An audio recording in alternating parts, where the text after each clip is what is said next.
Hello everyone, कैसे हैं आप लोग। कल हमने वेक्टर एनालिसिस के बारे में बात की थी और कई सारे टॉपिक कवर किए थे, जिनमें से इम्पॉर्टेंट टॉपिक था वो रेजोल्यूशन ऑफ वेक्टर था। वेक्टरों को घटकों में वियोजन या सदिशों को घटकों में वियोजन। तो हमने देखा था कि किसी वेक्टर का एक्स अक्ष के साथ यदि एक्स एक्सिस के रेस्पेक्ट में थीटा एंगल का है कोण है, तो आपका जो कंपोनेंट होगा हॉरिजॉन्टल वो होगा ए कॉस थीटा और जो वर्टिकल होगा वो होगा ए साइन थीटा। इसी पे बेस्ड कुछ टॉपिक हैं, कुछ न्यूमेरिकल कह सकते हैं, एग्जाम्पल कह सकते हैं, जो काम आते हैं। जैसे आपने पढ़ा होगा कि कोई इंक्लाइंड प्लेन है और इंक्लाइंड प्लेन पर एक मास रखा है एम, तो जो ग्रेविटेशनल फोर्स है एम जी, इसके कंपोनेंट कैलकुलेट कीजिए यदि जो एंगल है वो थीटा है। तो देखिए कैसे इसके कंपोनेंट बनाते हैं। यहाँ एक लाइन खींची जाती है, दैट इज़ द थीटा। आप जानते हैं कि यहाँ रिएक्शन फोर्स लगेगा आर। रिएक्शन फोर्स क्या होता है? न्यूटन्स का थर्ड लॉ कहता है कि हर एक क्रिया की, हर एक एक्शन का एक रिएक्शन होता है, प्रतिक्रिया होती है। यदि मास m है तो नीचे mg लग रहा है तो ऊपर लगेगा रिएक्शन फोर्स, और इस सिचुएशन में जो r होगा वो mg के इक्वल ही होगा।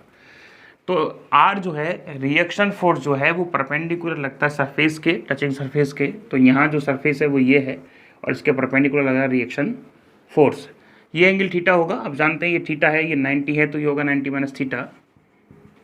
और ये जो लाइन है और ये जो लाइन है इनके बीच में 90 का कोण है तो ये हो जाएगा थीटा।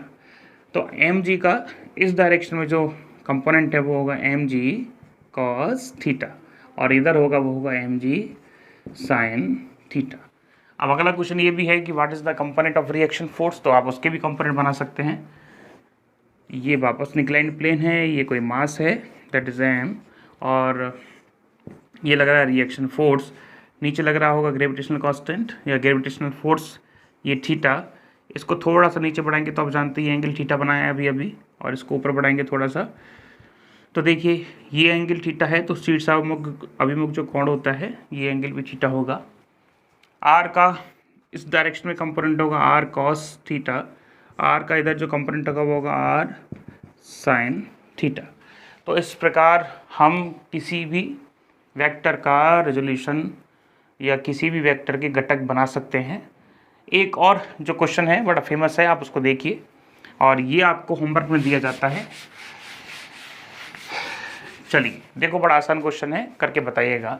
एक स्ट्रिंग है जो किसी बॉल के सहारे लटकी हुई है। एक्चुअली वो पहली जो सिचुएशन थी उसकी ये थी, लेकिन हमने उस पर बल लगा के उसको ऐसा कर दिया। यहाँ एक बल लगा दिया हमने 30 न्यूटन का। उस स्ट्रिंग से एक मास लटका है दैट इज़ 4 kg।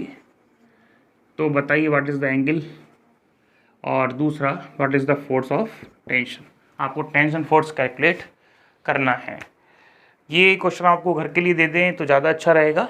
आप ये मत कहिएगा सर जी ऐसा क्वेश्चन घर के लिए क्यों दिया। दूसरा ये भी क्वेश्चन आ सकता है कि इस क्वेश्चन का यहाँ क्या काम है। ये स्ट्रिंग वाले क्वेश्चन तो न्यूटन्स लॉ ऑफ मोशन में पढ़ते हैं। एक्चुअली ये जो क्वेश्चन होने वाला है ये कंपोनेंट को बना के ही होगा। आपको हिंट दे रहे हैं, इसको थोड़ा सा ऊपर बढ़ाइए तो आपको पता चलेगा ये भी एंगल होगा, दैट इज़ द एकांतर कोण जेड बन रहा है।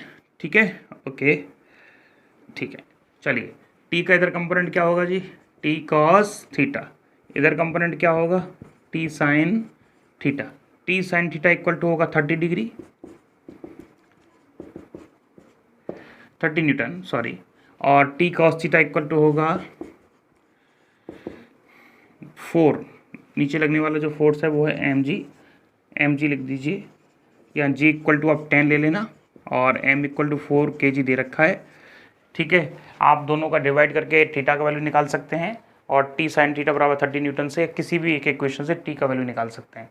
आप हमको ग्रुप में या कमेंट बॉक्स में ज़रूर बताएं इसका क्या आंसर है, ये आपके लिए होमवर्क है। ठीक है, चलिए बात करते हैं अगले टॉपिक की। और अगला जो टॉपिक है वो काफ़ी अच्छा है, इम्पॉर्टेंट है। हम करेंगे दो वेक्टरों का एडिशन। एडिशन करने के कई सारे तरीके हैं, जैसे ट्रायंगल लॉ, जैसे पैरेललोग्राम लॉ, और एक होता है पॉलीगॉन लॉ। तो first of all TRIANGL triangle law of vector addition या एडिशन ऑफ वेक्टर।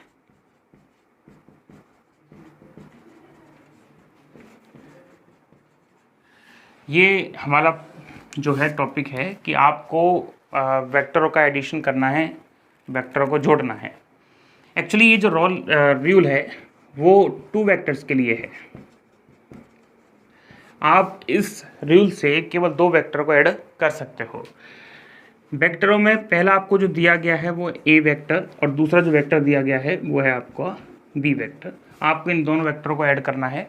यदि न्यूमेरिकल वैल्यू होती जैसे 2 और 3 तो उनको आराम से जोड़ा जा सकता था 5, लेकिन अभी इनकी संख्या है, एक वेक्टर एक दिशा भी जुड़ी है तो आपका उसको भी ख्याल रखना है, उसका भी ख्याल रखना है। उसके ख्याल रखने के लिए हम एक नियम फॉलो करते हैं, that is the triangle law.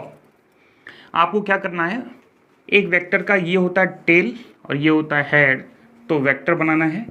और जो दूसरा वेक्टर है उसको सेम सिचुएशन में, मतलब उसका मैग्नीट्यूड और डायरेक्शन आप चेंज नहीं करेंगे, उसको एज इट इज आप जोड़ देंगे। तो ये हो गया बी वेक्टर, ये हो गया ए वेक्टर। आपने एक वेक्टर के हेड पर दूसरे वेक्टर की टेल को रखा है और इस सिचुएशन में यदि हम अपोजिट ऑर्डर का एक आर्म बनाएं या भुजा बनाएं तो ये इसके रिजल्ट को शो करेगी, that is A vector plus B vector.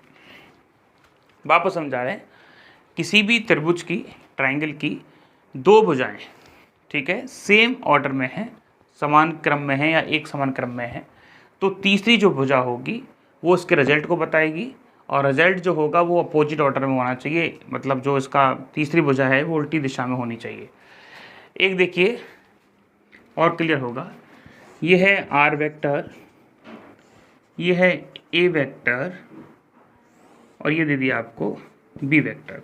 तो what is the value of R vector? आप वीडियो को रोक के आप जरा देखिए क्या आंसर आने वाला है। तो यहाँ आंसर आने वाला है, देखो ऑर्डर देखो, यहाँ से अपन लोग यहाँ जा रहे हैं, यहाँ से यहाँ जा रहे हैं, इसका मतलब इन्फॉर्मेशन दी जा रही है कि आपको R vector plus A vector करना है जो है बी वेक्टर के इक्वल। क्या कैलकुलेट करना चाहते हैं सब? आर वेक्टर, तो इसको B vector minus A vector लिखा जा सकता है। चलिए ओके, आगे देखिए, एक न्यूमेरिकल आपको करवा देते हैं इसका। एक न्यूमेरिकल है, एक व्यक्ति है जो नदी को पार करना चाहता है और वो नदी की फ्लो के परपेंडिकुलर मोशन में है, गति कर रहा है। देखिए ये रिवर है और एक व्यक्ति है पॉइंट ए से पॉइंट बी पर जाना चाहता है, उसकी वेलोसिटी है B man equal to B M दे दी, और जो नदी बह रही है वो इसके परपेंडिकुलर बह रही है, दैट इज़ बी, आप कर लीजिए आ रिवर, ओके, बी वेक्टर। तो बताइए इसका परिणामी वेग क्या होगा, रिजल्टेंट वेलोसिटी क्या होगी? तो आप जानते हैं, आप ट्रायंगल लगा सकते हैं। आप यहाँ गए, इसकी त्रिभुज की पहली भुजा, दूसरी है सेम ऑर्डर में, तो तीसरी जो होगी अपोजिट ऑर्डर में होगी और वो बताएगी आपके रिजल्ट को। इसका रिजल्ट हम लिख दें B result, that is B main vector plus B R vector, okay, R for river. यदि आप इसका मैग्नीट्यूड चाहते हैं तो क्या लिखेंगे, देखिए जरा, root B M square plus B R square. क्यों? पूरा यदि फॉर्मूला लिखेंगे तो आएगा 2 बी एम कॉस थीटा, और देखिए दोनों के बीच में एंगल कितना है, दोनों वेक्टर्स के बीच में 90 डिग्री का है, तो आप यहाँ 90 लिख सकते हैं। आप कहेंगे सर जी ये फॉर्मूला कहाँ से आया, इसके बारे में भी बात करेंगे, इसके लिए अगला लॉ है, लेकिन आंसर इसका जो है वो इस तरह निकाल सकते हैं। चलिए देखिए, दूसरा जो लॉ है एडिशन का वो है पैरेललोग्राम लॉ, जिसमें 2 वेक्टर्स को ही ऐड किया जाएगा, लेकिन जो लॉ है वो अब चेंज हो चुका है, वो है पैरेललोग्राम लॉ।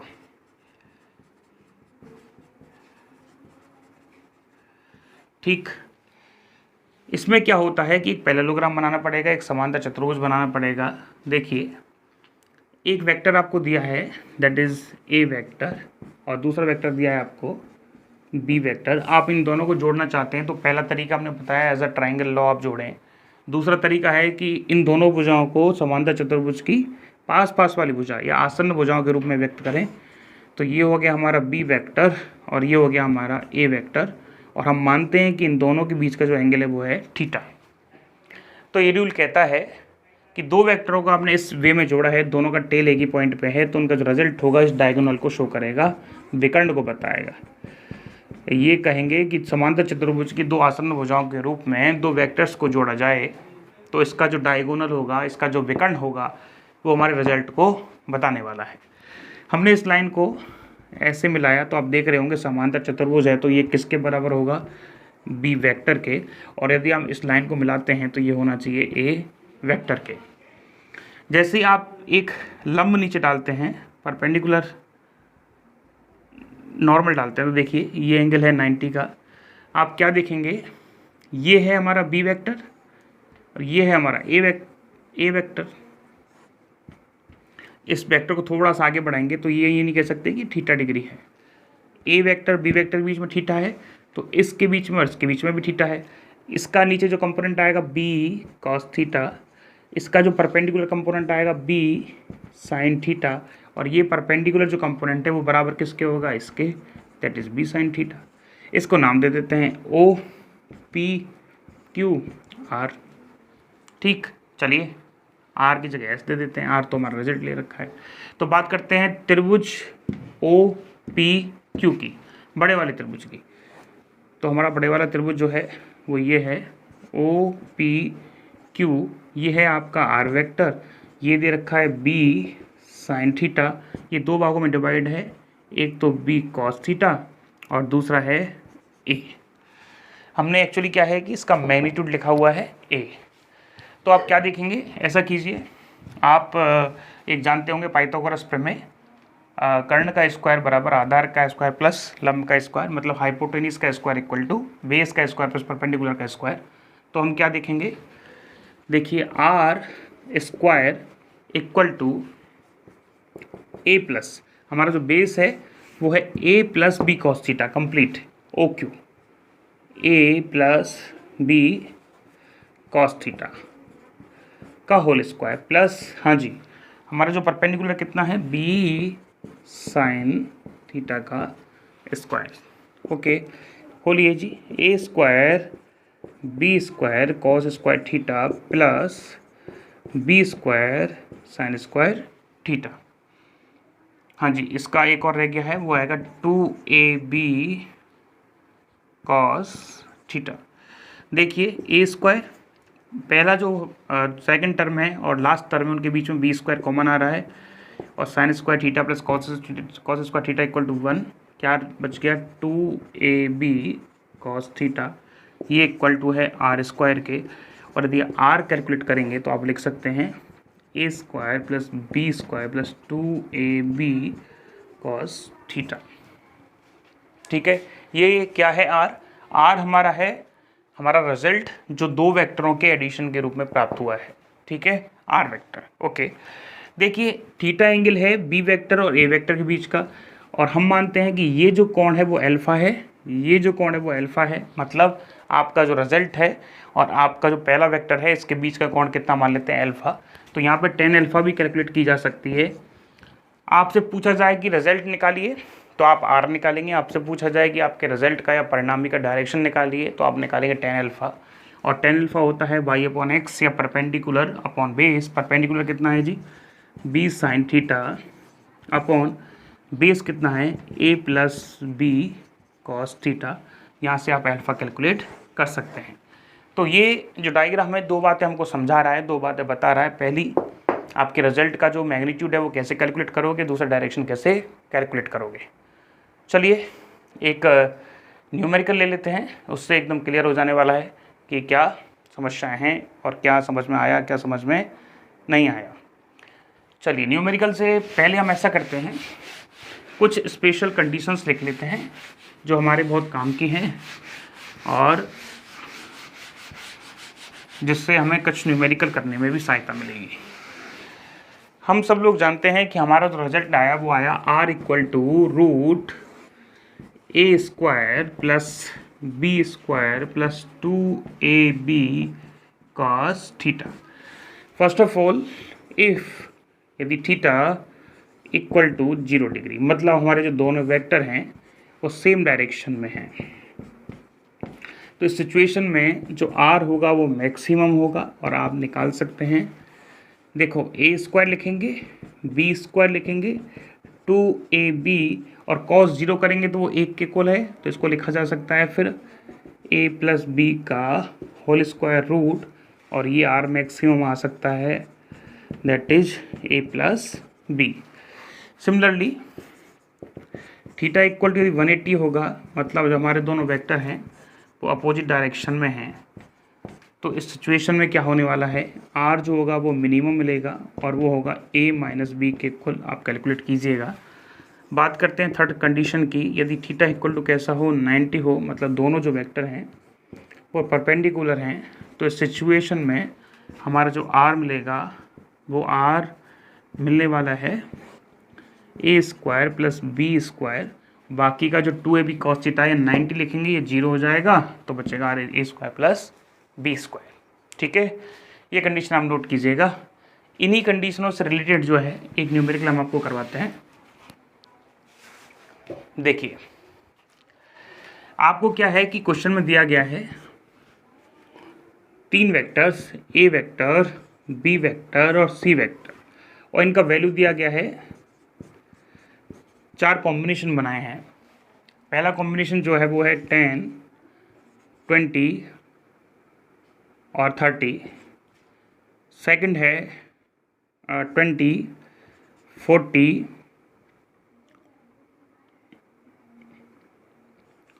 30। अगला जो है वो है 40, 60, 50 एंड नेक्स्ट इज 5, 10, 20। तो आपको इसमें से पहचानना है, दरअसल आप क्वेश्चन को समझिए, आपको ए बी सी 3 वेक्टर हैं, उनके मैग्नीट्यूड्स दिए गए हैं। आपको ये पहचानना है कि इसमें से एक ऑप्शन ऐसा है जिसका टोटल रिजल्ट, तीनों वेक्टरों का जो टोटल रिजल्ट है वो 0 नहीं होगा, बाकी के सबका हो जाएगा लेकिन एक वेक्टर का नहीं होगा, तो आपको इसमें पहचानना है। चलिए आप दिमाग लगाइए, तब तक हम ये हटा देते हैं।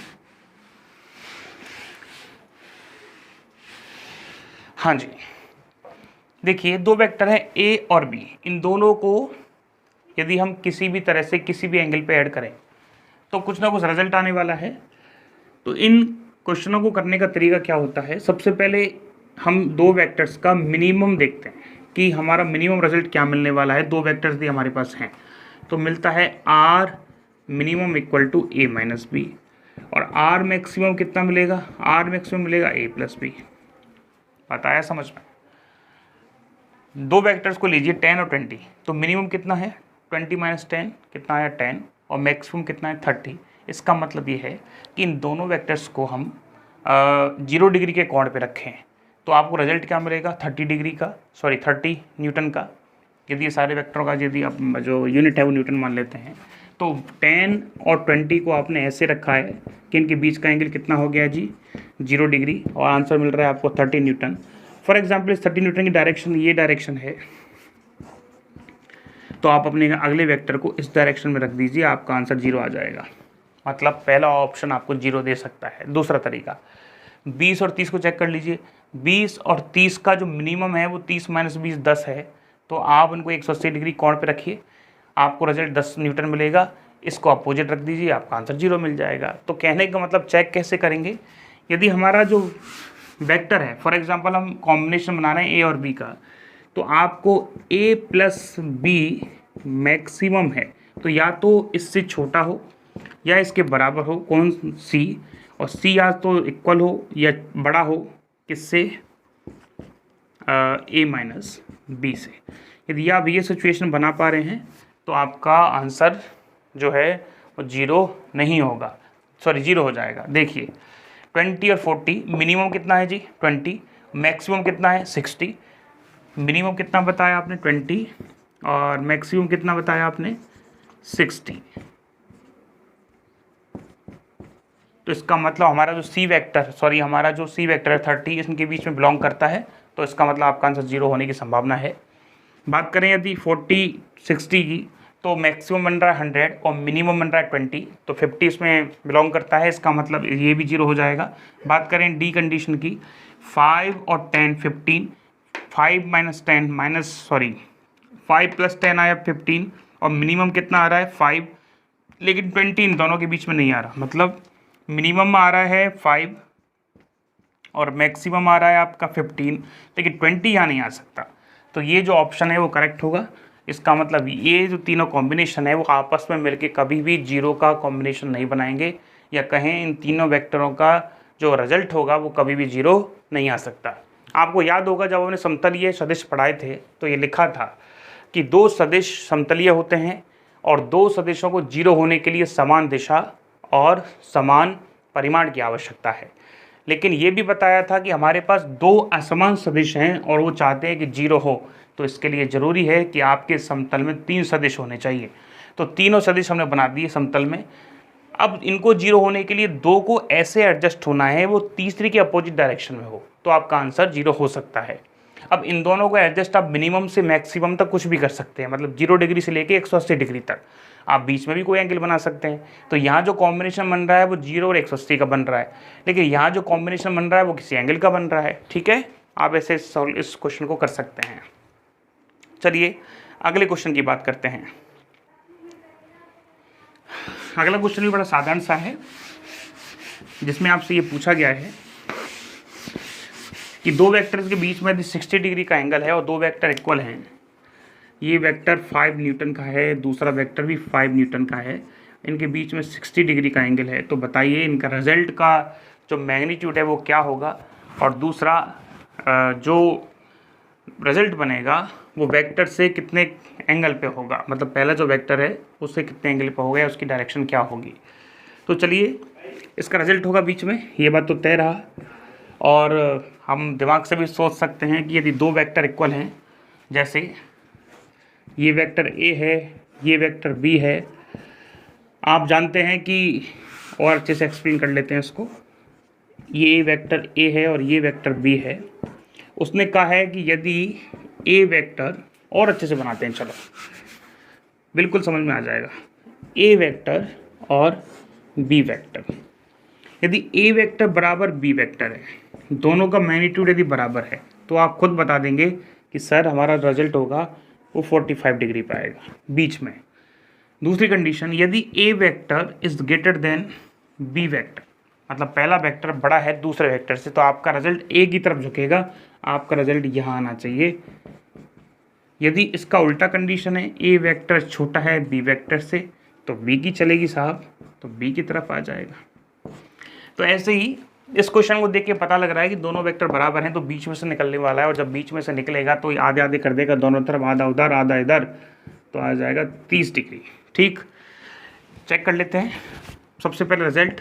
हाँ जी, रूट ए का स्क्वायर 5 का स्क्वायर बी का स्क्वायर 5 का square plus 2a B cos 60। हाँ जी, कितने 5 स्क्वायर बन रहे हैं, 1 2 और 1 2 ही बना लीजिए अभी तो 2 5 स्क्वायर बन रहे हैं, एक एरा 2 5 का स्क्वायर cos 60 होता है 1/2, 2 से 2, इधर देखिए 5 और 5 ये हो गया 3 5 का स्क्वायर, इसको लिख सकते हैं √3 × 5। ऐसे अच्छा नहीं लग रहा तो ऐसे लिख लीजिए, लिखना तो ऐसे ही पड़ेगा साहब। तो ये आ गया रिजल्ट।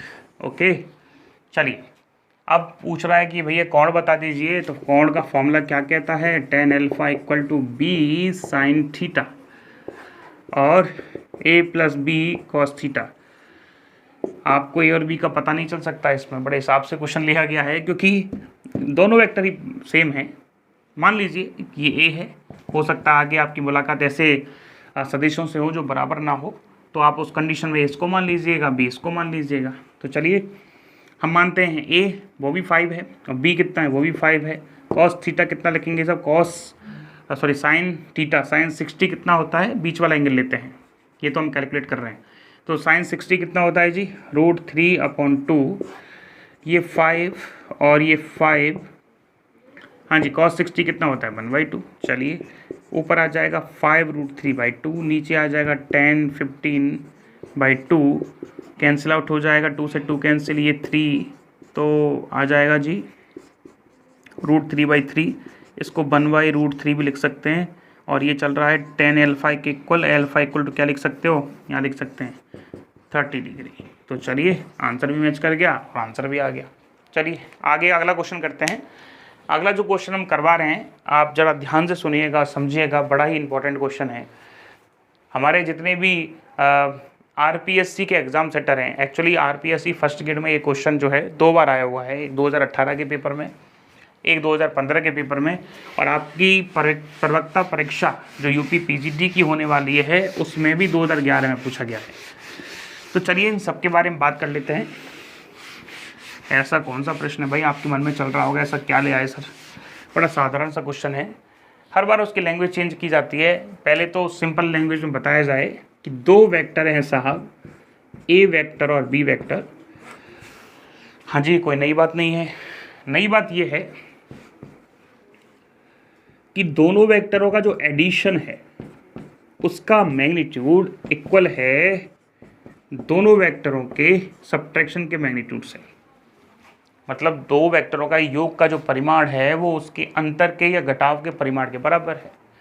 तो आपका क्वेश्चन है व्हाट विल बी एंगल, कोण बताइए किसके बीच में, ए और बी के बीच में आपको थीटा कैलकुलेट करना है, कितना होना चाहिए।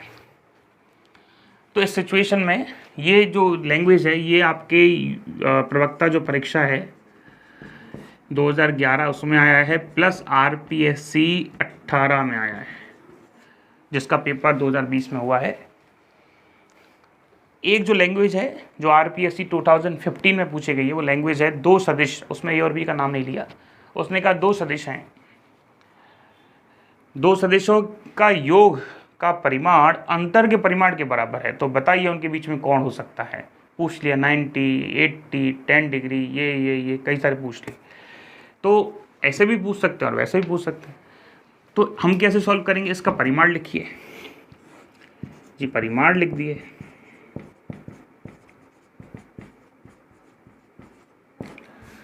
चलिए इसका भी परिमाण लिख दिए सर, इसका भी परिमाण लिख दिए, -2ab cos थीटा। तो हमको रूट में अच्छा नहीं लग रहा है, हमने इस रूट हटा दिया, स्क्वायर कर दिया है दोनों तरफ। तो ऐसा भी लिख सकते हैं साहब, इसको ऐसा लिख सकते हैं। चलिए देखो क्या हट रहा है, ए स्क्वायर से ए स्क्वायर कट गया, क्या बचेगा 2ab cos theta, 2ab cos theta. हाँ जी 2ab सर रह क्या गया, इसको इधर ले आओ। तो 2 cos थीटा इक्वल टू 0, क्या देखने को मिल रहा है जी, cos थीटा इक्वल टू 0, और क्या देखने को मिल रहा है, थीटा इक्वल टू π/2, या इसको कई बच्चे 90 भी कह देते हैं। ठीक, तो आंसर क्या होगा इसका कि दोनों के बीच में यदि 90 डिग्री का कोण है तो आपकी दी हुई कंडीशन जो है वो ठीक है। ठीक है, चलिए एक क्वेश्चन जो है वो भी काफ़ी बार आया हुआ है, उसको भी देख लेते हैं साहब। वो क्वेश्चन दिया है कि एक वेक्टर P है और दूसरा वेक्टर है Q, दोनों का जो रिजल्ट है वो परपेंडिकुलर है P वेक्टर के। एक वेक्टर है P और दूसरा वेक्टर है Q, दोनों का रिजल्ट जो है वो है परपेंडिकुलर ऑफ P, और रिजल्ट जो आया ना वो आधा है Q वेक्टर का, मतलब Q वेक्टर के परिमाण का आधा है। तो बताइए what will be angle between Q and P, मतलब P और Q के बीच का कोण कितना होगा। तो चलिए इसमें हम कंपोनेंट वाला लगा लेते हैं। मान लीजिए ये एंगल थीटा है, तो Q को इधर मोड़िए, Q cos थीटा, तो ये किसके बराबर है, cos थीटा के, लेकिन यही किसके बराबर है, रिजल्ट के बराबर, और यही किसके बराबर है, Q/2 के।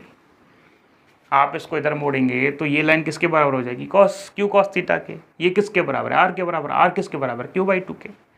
तो आपको साफ साफ इन्फॉर्मेशन दिख रही है, Q cos theta equal to Q/2, Q से Q cancel, cos theta equal to 1/2, और cos थीटा यदि 1/2 हो इसका मतलब 100% ये होना चाहिए 60 डिग्री। इसका मतलब थीटा का वैल्यू 60 डिग्री है, तो थीटा प्लस 90 कितना आया जी, थीटा डैश मान लो 150 डिग्री। अरे देखो जल्दबाजी कितनी अच्छी चीज़ नहीं है। थीटा मतलब 60 degree plus 90 degree equal to 150 degree answer होगा आपका।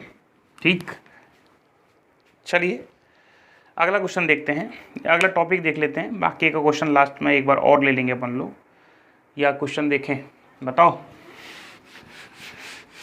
ऑनलाइन पढ़ाने में एक थोड़ी सी समस्या बस ये है कि रेस्पॉन्स जो है वो हाथों हाथ नहीं मिल पाते। हम कुछ कह रहे हैं, अब आप कुछ ना कुछ वीडियो देखते वक्त कह रहे होंगे, तो रेस्पॉन्स जो है वो आफ्टर 24 आवर्स भी आ सकते हैं। हो सकता है कि आप एक दिन बाद वीडियो देखते हैं, कभी भी देख सकते हैं, लेकिन रेस्पॉन्स हैंड टू हैंड नहीं आते, तो थोड़ा सा तकलीफ महसूस होता है। पर फिर भी हम मान लेते हैं कि आप सामने बैठे हैं और रेस्पॉन्स दे रहे हैं। हाँ सर, एक न्यूमेरिकल और करा दिया जाए, तो न्यूमेरिकल जी करवा रहे हैं वो ये है, न्यूमेरिकल जो है वो ये है कि एक वेक्टर दिया है आपको, एक होमवर्क दे देते हैं, चलो इसको आपकी भी और हमारी भी बात रह जाएगी। एक आपको दिया है दैट इज़ 20 न्यूटन का, और एक दिया है आपको 10 न्यूटन का। ठीक, दोनों के बीच का एंगल जो है वो 30 डिग्री है। तो बताइए इनका रिजल्ट कितना आएगा, रिजल्ट का मैग्नीट्यूड कितना आएगा। वापस बोल रहे हैं, एक वेक्टर 10 न्यूटन का, दूसरा वेक्टर 20 न्यूटन का, बीच के में कोण 30 डिग्री। तो बताइए इनका रिजल्ट का मैग्नीट्यूड क्या आएगा। ठीक, ये आपका क्वेश्चन होमवर्क में दे रहे हैं, आप इसको लिखिए। हम अगला क्वेश्चन करवाते हैं, चलिए। हाँ जी, अगला क्वेश्चन देखिए जी, बहुत इंपॉर्टेंट है। आपको दिया है A vector plus B vector equal to C vector, और आपको मैग्नीट्यूड ऑफ ए दिया है, मैग्नीट्यूड ऑफ बी दिया है, मैग्नीट्यूड ऑफ सी दिया है। बताइए क्या पूछ रहा है। 3 क्वेश्चन पूछे उसने, एक हम करवाएंगे, 2 आप करेंगे। पहला क्वेश्चन तो पूछा है what will be angle between, मतलब क्या कोण होगा ए और बी के बीच में। दूसरा पूछा है वापस कोण बताइए साहब बी और सी के बीच में, तो कॉमन सेंस की बात है। अगला क्वेश्चन क्या होना चाहिए, एंगल बताइए सी और ए के या ए और सी के। एंगल तो एंगल होता है। चलिए पहला क्वेश्चन हम करवा रहे हैं। आपको यदि a प्लस बी में एंगल निकालना है तो आप दोनों का इस सिचुएशन में मैग्नीट्यूड निकाल दें, तो क्या आने वाला है, A B A square B square 2ab cos theta. ठीक है सब, बराबर c का मैग्नीट्यूड तो ऐसे भी लिख सकते हैं, और ये किसके बराबर है, c का मैग्नीट्यूड मान लीजिए c के बराबर है। दोनों तरफ स्क्वायर करेंगे तो A square B square 2ab cos theta equal to C square. हमको क्या चाहिए, थीटा चाहिए, क्योंकि हमको कोण पूछा जा रहा है किसके बीच में, ए और बी के बीच में। तो आप ए बी कॉस थीटा को अपने पास रखें, बाकी का सबको दूर भेज दें। तो दूर भेजेंगे तो आप ऐसा भी लिख सकते हैं। चलिए कॉस थीटा देखिए, cos theta equal to C square minus A square minus B square upon जी 2ab आना चाहिए ना, हाँ जी 2ab। वापस बता रहे हैं, A square plus B square plus 2ab cos theta equal to C square. आपको 2ab कॉस थीटा चाहिए, आपने यहाँ लिख लिया, बाकी का उसको उधर भेज दिया। कॉस थीटा चाहिए, 2ab का भाग लगा दीजिए। ठीक है, तो आप इसको सॉल्व करेंगे। सी का वैल्यू कितना है 5 square minus 3 square minus 4 square 2ab, A B का मल्टीप्लाई करेंगे, आप आंसर निकालेंगे और हमको बताइएगा कितना आंसर आया। ठीक, आपको बाकी के हिंट दे रहे हैं, आपको बी और सी के बीच में चाहिए, तो इसका मतलब ऐसा सिचुएशन बी और सी के बीच में बनना चाहिए। तो आप बी और सी को एक साइड ले आइए। क्या लिख सकते हैं, देखिए A vector equal to C vector minus B vector लिख सकते हैं, नहीं लिख सकते। बी को उधर लेके चले गए, A vector equal to C vector minus B vector, दोनों तरफ वही ए परिमाण, इसका कितना आ जाएगा जी, C square B square 2bc cos theta. फिर आप दोनों तरफ स्क्वायर करेंगे, ए स्क्वायर इधर है, सी स्क्वायर भी इधर लेके आएंगे, बी स्क्वायर भी इधर लेके आएंगे, कॉस थीटा को सेपरेट करेंगे, आंसर निकाल देंगे। ठीक है, आप क्वेश्चन 1 2 3 तीनों करके बताइएगा। चलिए, सारे टाइप के क्वेश्चन में करवा दिए हैं, बाकी कम और भी करवाएंगे। आज के लिए इतना ही। कल हमारी मुलाकात लास्ट टॉपिक में होगी वेक्टर के साथ, और जो वेक्टर है वो बड़ा साधारण सा, वेक्टर में 2 साधारण से टॉपिक रह गए हैं, और साधारण नहीं है साहब, बहुत इंपॉर्टेंट है। आपके जो पेपर्स हैं यूपी पीजीटी के, यदि उसमें टोटल अब तक अपन 25 क्वेश्चन आए हुए मान लें, तो 20 क्वेश्चन उनमें से आए हुए हैं, और टॉपिक जो है वो है स्केलर प्रोडक्ट और वेक्टर प्रोडक्ट। ठीक है, कई सारे कंडीशंस पढ़ेंगे, कई सारे फॉर्मूले पढ़ेंगे जो नई तरीके के होंगे। वैसे तो आप सब जानते हैं, लेकिन फिर भी सुनते रहिए, समझते रहिए, देखते रहिए। Thank you.